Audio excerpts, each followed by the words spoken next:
சந்தோஷம் வந்து சூழ்நிலை மாறுனா தான் வருமா?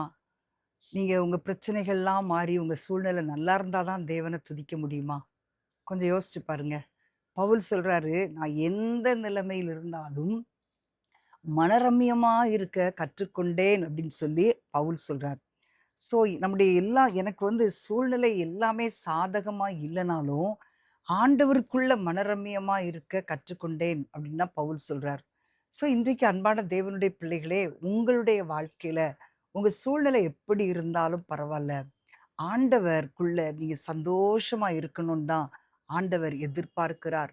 இன்னைக்கு ஒருவேளை உங்களுடைய பிரச்சனைகள், உங்கள் குடும்ப பிரச்சனையா இருக்கலாம், உங்களுடைய பொருளாதார நெருக்கடியா இருக்கலாம், உங்களுடைய பிள்ளைகளுடைய வாழ்க்கையில நடக்க வேண்டிய நன்மைகளை குறித்து நீங்க வேதனைப்பட்டு கொண்டிருக்கலாம். ஒருவேளை உங்களுடைய பிள்ளைகளுடைய வாழ்க்கையை குறித்து நீங்க வேதனையோடு இருக்கலாம். உங்களுடைய கடன் பிரச்சனைகளின் நிமித்தமா நீங்க வேதனையோடு இருக்கலாம்.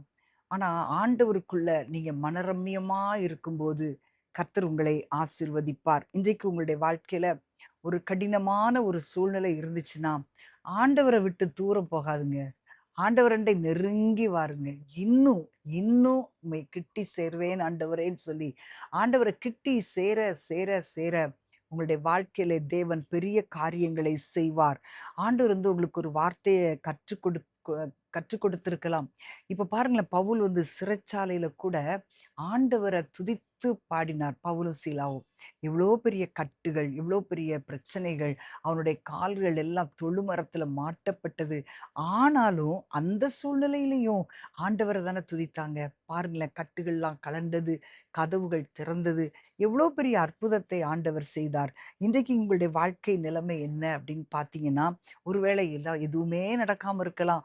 மனதில அப்படியே கண்ணீரோடு நீங்க வாழ்ந்து கொண்டிருக்கலாம். என்னுடைய பிரச்சனை மாறல அப்படின்னு சொல்லி நினைத்துக் கொண்டிருக்கலாம். பிரியமானவர்களே, உங்க நிலைமை மாறலனா கூட, நம்முடைய ஆண்டவர் மாறவே மாட்டார்.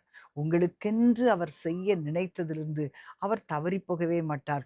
உங்களுக்கு கொடுத்த வாக்குத்தத்தத்த அவர் நிச்சயமாய் நிறைவேற்றுவார். உங்க வாழ்க்கையின் காத்திருப்பு சீக்கிரமாய் நன்மையாக மாறும். எல்லா நிலைமையிலும் ஆண்டவருக்குள்ள மனரம்யமா இருக்க கற்றுக்கொள்ளுங்க. தேவன் உங்கள் சூழ்நிலைகளை கர்த்தர் மாற்றுவார்.